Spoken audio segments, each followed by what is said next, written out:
الكريم أما بعد أعوذ بالله من الشيطان الرجيم بسم الله الرحمن الرحيم انفروا خفافا وثقالا وجاهدوا بأموالكم وأنفسكم في سبيل الله ذلكم خير لكم إن كنتم تعلمون صدق اللہ العظیم۔ محترم سامعین کرام، سرور کائنات صلی اللہ علیہ وسلم کی بعثت کا مقصد یہ تھا کہ دین حق کو تمام ادیان پر غالب کر دیا جائے،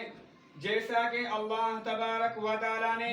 قرآن مجید کے اندر ارشاد فرمایا ہے هو الذي أرسل رسوله بالهدى ودين الحق ليظهره على الدين كله ولو كره المشركون۔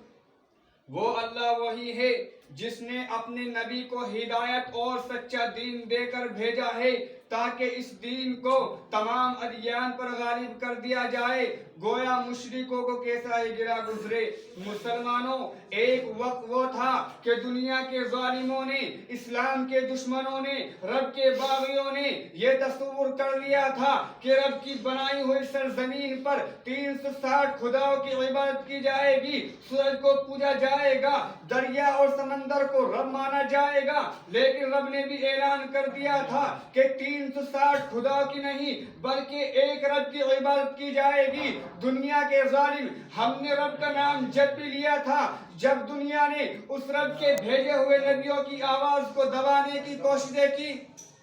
چنانچہ جب حضرت نوح علیہ السلام نے اپنی ظالم و جابر قوم کے سامنے ایک رب کی عظمت کو بیان کیا، اس کی وحدانیت کا اعلان کیا، تو پوری قوم ان کی دشمن ہو گئی، لیکن حضرت نوح علیہ